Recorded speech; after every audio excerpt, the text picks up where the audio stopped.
The storm had teeth. It worried at the boards of Elias Vance's barn and shoved white dust through every crack it could find. Snow hissed along the floor in thin snakes, then died against Evelyn Reed's skirt, where the hem had frozen stiff. Her fingers had gone past aching. They felt like bits of bone tied to her wrists. The padlock on the barn door still hung behind her, busted clean through with the iron bar she had found beside the woodpile. She had not meant to break into his place, not at first. But the wind had ripped a shutter loose from the cabin, and when she ran after it, she saw the glow under the barn wall. Not lantern light, not moon. A steady yellow line under a loose plank. Evelyn crouched with the iron bar and worked the board out nail by nail. Each pull gave a wet, ugly groan. Her breath came white and short. Once she stopped and listened. Only the storm, only the roof beams knocking like old knuckles. The board came free with a crack that made her shoulders jump. Behind it lay not straw, not stolen saddles, not bloodied traps, not the bones folk in Ironwood Basin swore he kept hid from sight. There was a stair, narrow, cut clean into the earth. Warm air breathed up from below and touched her face. Evelyn stayed on her knees a moment, iron bar in both hands. Then she took the lantern from its peg and went down. The walls below were lined tight with timber and packed wool. No frost clung there, no damp smell. The air held cedar lamp oil, old paper, and the dry sweetness of apples stored for winter. Shelves ran along both sides, not thrown together, but measured and true. Every jar bore a neat mark. Every crate was raised off the floor. At the far end stood an oak desk. Evelyn stopped on the last step. Her lantern shook. The brass nameplate on the front caught the light. E. Reed. Her mouth opened, but no sound came out. She went to it slow, the way a body walks toward a grave. Her hand passed over the desk edge. No dust. Not a grain. The inkstand sat to the left where she had always kept it. Her father's ledger knife lay beside it, the one with the chipped bone handle. The very same knife the sheriff had tossed into a crate 3 years ago when they stripped her office bare and called it evidence. Her knees hit the packed earth. One shelf held her books, all of them. The county tax rolls from '68, her father's account manuals. The little blue prayer book with her mother's pressed larkspur still shut between pages, Matthew and Mark. Beside them were 2 tin boxes full of receipts tied with green ribbon gone pale at the edges. Evelyn touched the ribbon, then jerked her hand back like it had burned. "They sold it," she said into the close, warm dark. "They said they sold it all." Her voice came back small. On the desk lay a stack of letters thick as a Bible. Each bore her name. Mrs. Evelyn Reed. No. Evelyn Vance. The ink changed from letter to letter. Some lines were firm. Some dug so hard the nib had torn the paper. None had been opened. None had been sent. She picked up the top one. Her thumb left a wet mark from melted snow. The date was 6 months past, the day after she had come to Dead Man's Ridge. Evelyn. I bought back the desk today. Man in Cheyenne wanted too much for it. I paid it. He said a woman had no need of such a thing once her name was ruined. I did not break his jaw. I thought you ought to know that. Her breath stopped halfway in. She read the line again. I did not break his jaw. A sound slipped from her throat, rough and broken, and she pressed the back of her hand against her mouth. Outside, the storm struck the barn hard enough to rain dust from the beams above. The lantern flame bent flat, then rose again. Evelyn set the letter down with care and took another from the stack. This one was older. The paper had been folded and unfolded until the crease was soft. Evelyn Silas Thorne lied. I do not yet know how he hid it. I know figures the way I know horses, which is to say poorly, but I know a thief when he counts another man's money with clean hands. At the name, her fingers tightened. Silas. The ink blurred. She blinked once hard, and the wet slid down cold over her cheek. There were ledgers beside the letters. Not hers.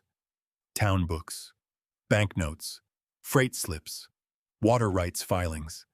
Names she knew. Dates she knew. Numbers that did not sit where honest numbers ought to sit. Elias had found them. Elias Vance, the scarred brute they crossed the street to avoid, had kept her life in a warm room under his barn while she slept above him, thinking herself a guest no man wanted. Evelyn reached for the first unopened letter again. Her hands no longer shook from the cold. She broke the seal. The barn door groaned open above her. A long wedge of stormlight fell down the stair, and Elias Vance's shadow filled it from wall to wall. 6 months before the storm tore at Dead Man's Ridge. Ironwood Basin stood ankle-deep in November mud. The courthouse bell had not rung noon yet, but half the town had gathered under its steps. Men kept their hats low against the sleet.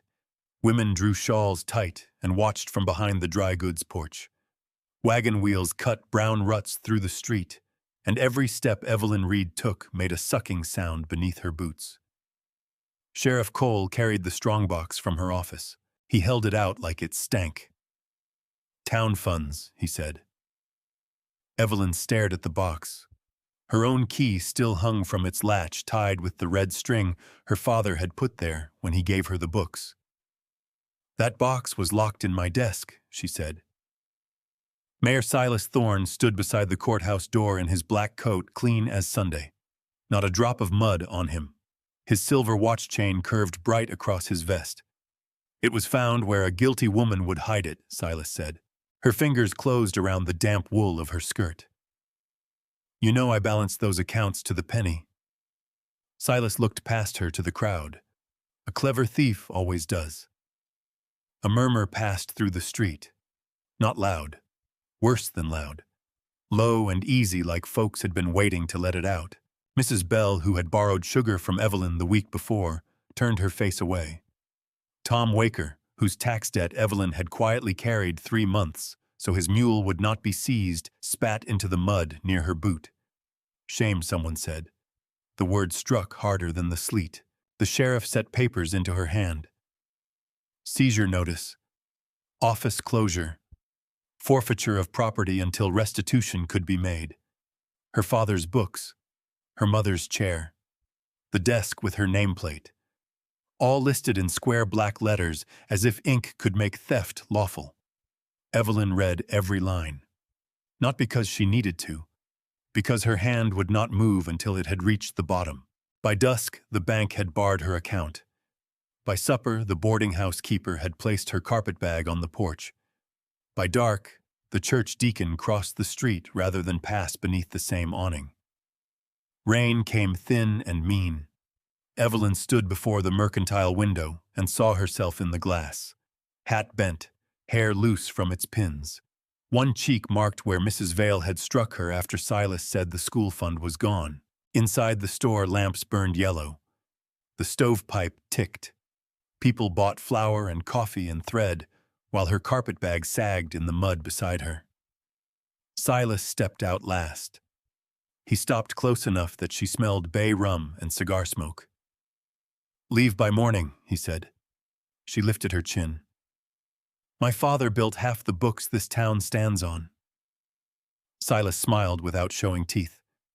"Then he should have taught you not to steal from men who can bury you." His gloved hand brushed her sleeve, light as dust. "No one will take your word now." He walked away before she could answer.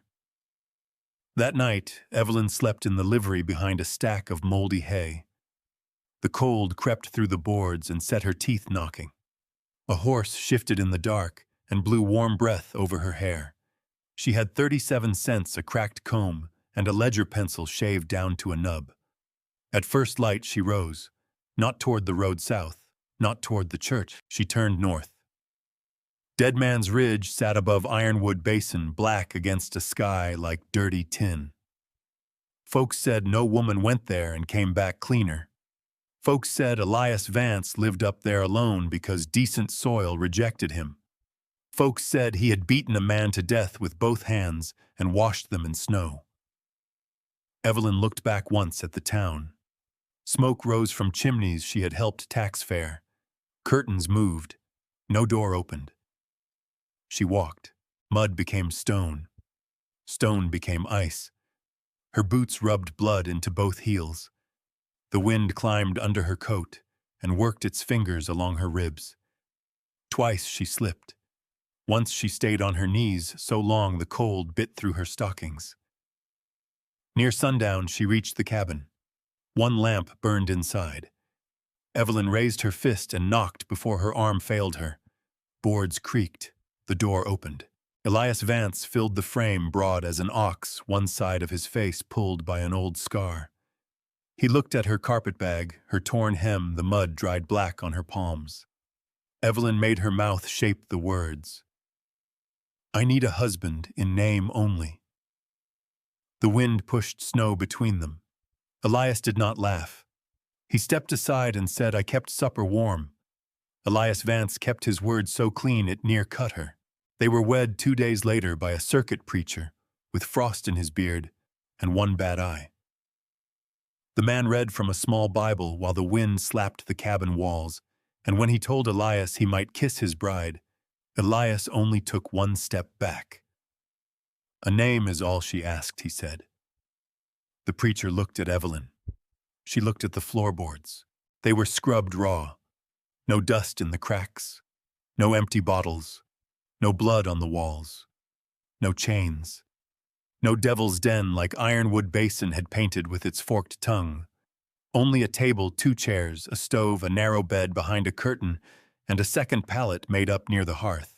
That first night, Evelyn lay on the bed with her coat still on. She held her carpetbag against her ribs and stared at the curtain. Elias slept on the floor with his back to her boots, off-gun hung high on the peg beside the door. He did not turn. He did not speak. He did not even breathe loud. At dawn, she woke to heat. The stove belly glowed red. Coffee sat on the back plate. A pan of biscuits waited under a towel. Elias was gone. Outside, his tracks crossed the snow toward the ridge fence. Evelyn stood in the doorway with a biscuit in her hand, steam touching her face. Down below, Ironwood Basin smoked in the morning hollow, small and mean as a burned match. She did not eat until her fingers stopped shaking. Days gathered. Elias never came close without making noise first. A boot on the step. A cough at the door. One knuckle against the wall before he entered his own cabin. If Evelyn stood at the wash basin, he turned his face to the window. If her sleeve brushed his coat, his arm went still as fence wire. But the cabin changed around her. A nail appeared beside the stove at just the height for her shawl. A split log was set under the wash bucket so she no longer had to bend. The loose floorboard by the bed, the one that caught her stocking twice, was planed smooth before Sunday. Her boots were the worst of it. She found them one morning by the hearth, dried and blackened with stove heat. The left heel had been sewn shut with thick brown thread. The stitches were ugly. Too wide in one place, too tight in another. A needle had stuck through the leather bent near the eye. Evelyn picked up the boot. On the table sat Elias's handkerchief with 3 dark spots on it, where a needle had found his thumb. She sat down hard.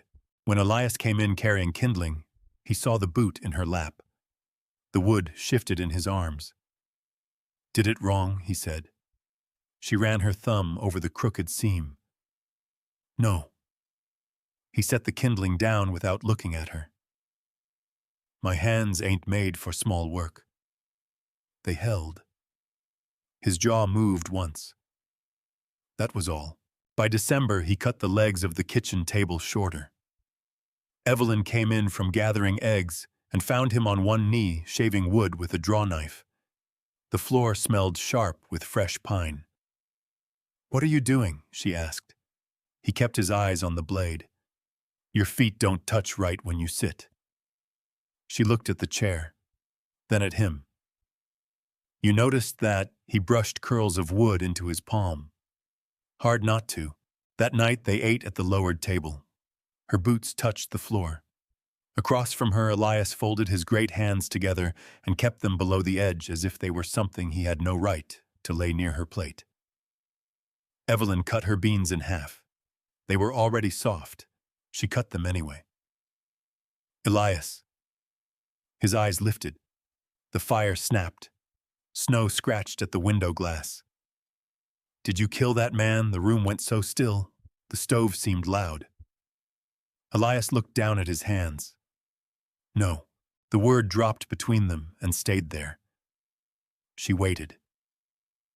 He rose, took his coat from the peg, and stepped out into the dark. After that, the silence grew heavier. Not empty. Full. Like a door barred from both sides. Then, on a hard, white afternoon, Evelyn opened the shed door with a basket on her hip and froze. Elias stood inside, ramming cartridges into his rifle. Fresh blood streaked his leather coat from shoulder to cuff. He looked up, go back in the house. Elias stood at the top of the stair, with snow packed on his shoulders, and blood dried dark along one sleeve. For a long breath, neither of them moved. The lantern flame threw his scar across his face in a hard red line. His eyes went from Evelyn's hand to the broken seal, then to the oak desk behind her. He did not curse. He did not reach for the letters. He only came down 3 steps slow, like each board might give way beneath him. You weren't meant to see it yet, he said. Evelyn held the letter against her chest. When was I meant to see it? His mouth tightened. When you had somewhere better to go. The words struck the room flat. Evelyn looked at the desk. The books, the nameplate, the rows of goods he had bought back piece by piece from men who had laughed while selling a ruined woman's life. You bought all this? Elias looked past her shoulder, not at her face. Some. All of it. He rubbed one thumb across the split skin of his knuckles. Man hears things at saloons, auctions, freight yards. Folks talk free around a brute. Don't think he's listening proper. She stepped toward him. He stepped back. I was going to give it back, he said.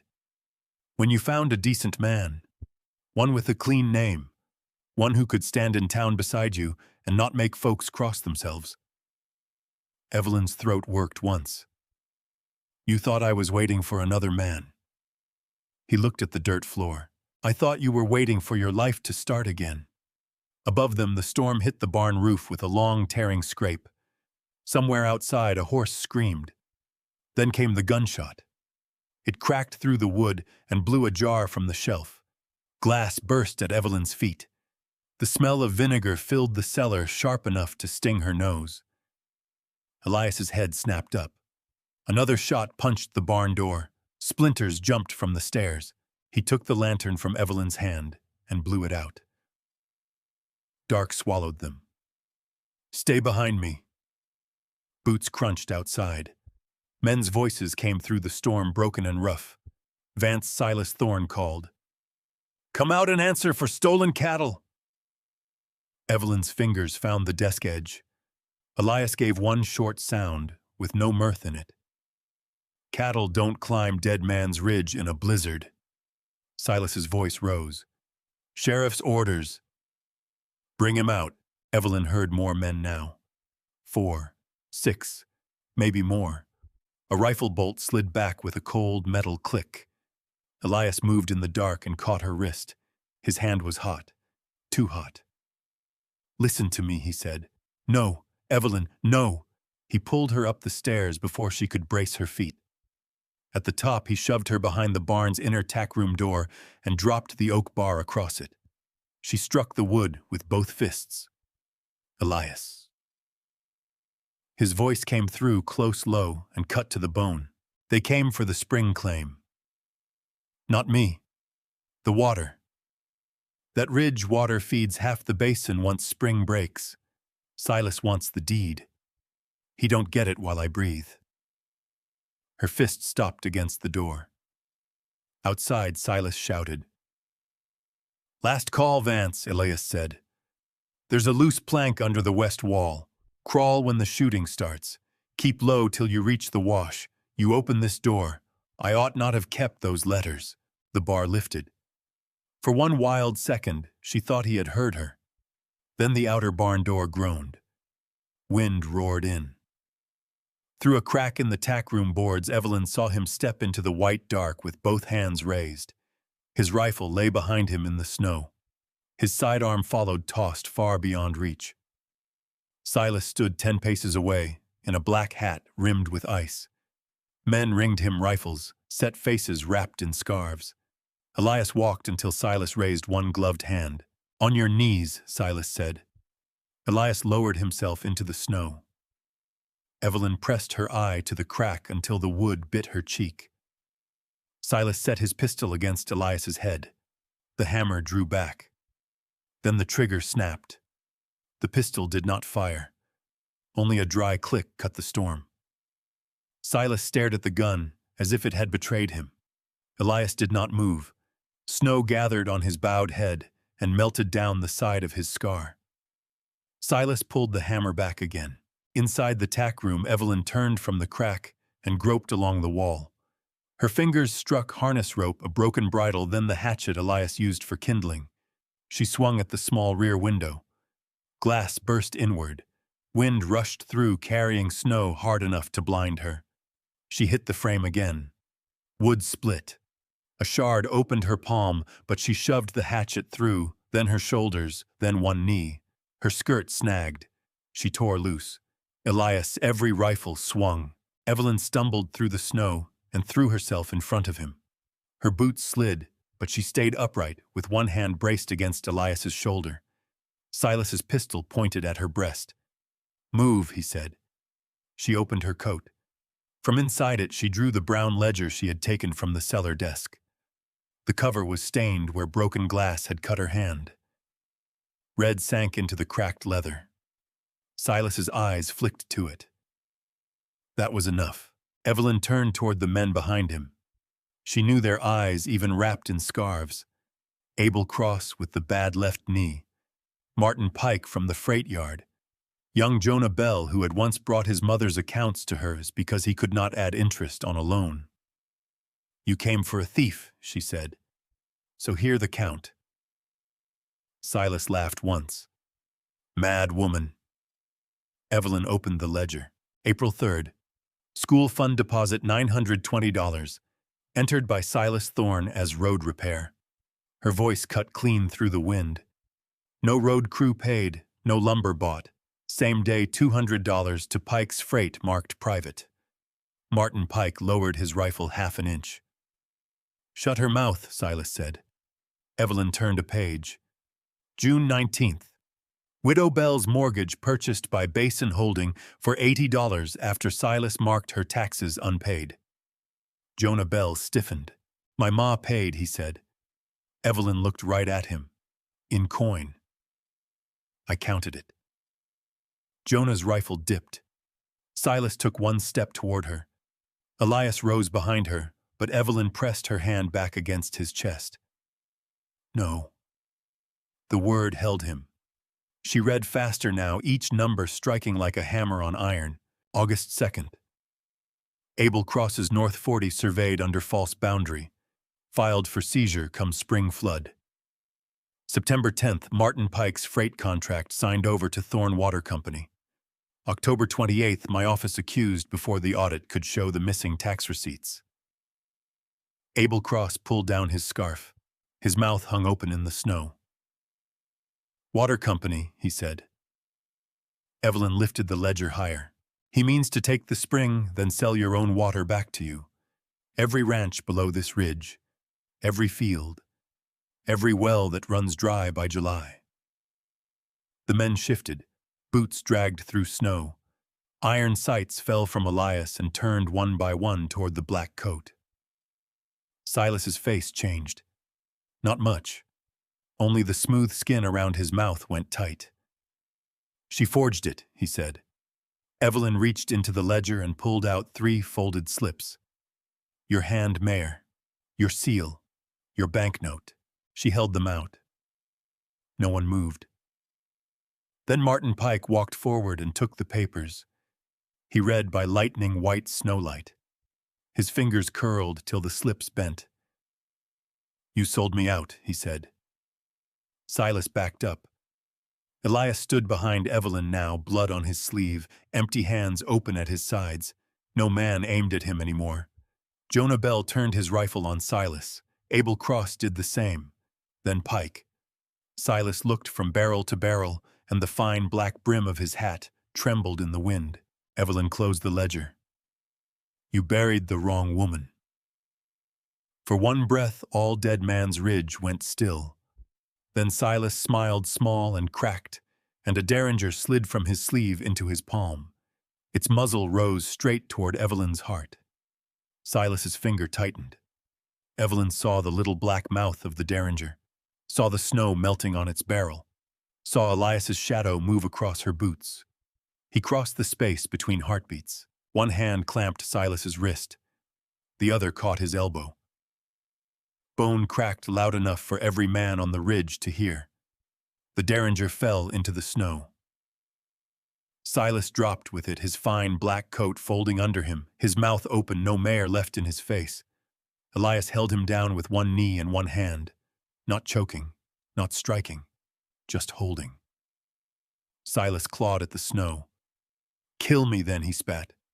Elias looked at him a long while. Then he took Silas's good hand, set it behind his back, and tied it with his own scarf. "No," Elias said. "You get a judge." The men around them did not speak. Martin Pike turned and ran down the ridge road through the storm. Before midnight, lanterns climbed from Ironwood Basin. Sheriff Cole came first, coat flying open, 2 deputies behind him, and half the town dragging along in fear of what they would find. What they found was Silas Thorne on his knees. What they heard was Evelyn Vance reading his numbers by lantern light, while the wind shook the barn boards, and Elias stood beside her, with blood dried on his sleeve, empty hands, plain for all to see. By morning, the mayor was in irons. By spring, Ironwood Basin had no mayor at all. The trial lasted 9 days. Men who had once spat near Evelyn's boots sat with hats in hand and eyes fixed on the floor. Widow Bell got her mortgage back. Abel Cross kept his North 40. Martin Pike kept his freight line. The spring claim on Dead Man's Ridge stayed with Elias Vance, filed clean and sealed proper. No one said beast after that. Not where Elias could hear. Not where Evelyn could. 3 weeks after the thaw wagons began climbing the ridge. First came Mrs. Bell with a pie wrapped in a towel. Then Deacon Harlow with coffee and sugar. Then Tom Waker holding his hat so tight the brim bent. They stood at the gate in mud up to their ankles, the same way Evelyn had stood in town months before. Mrs. Bell lifted the pie. "We come to make things right." Evelyn stood on the porch. Elias stood 2 steps behind her, as he always did when strangers came near. She looked at their lowered eyes, their clean baskets, their mouths ready to say sorry, now that sorry cost them nothing. Her hand found the gate chain. "No," she said. Tom Waker swallowed. "Mrs. Vance, that name was mine in the mud," she said. "It is mine in the sun." No one answered. Elias came down the porch steps then. He did not stand behind her. He stood at her side and closed the gate with one steady pull.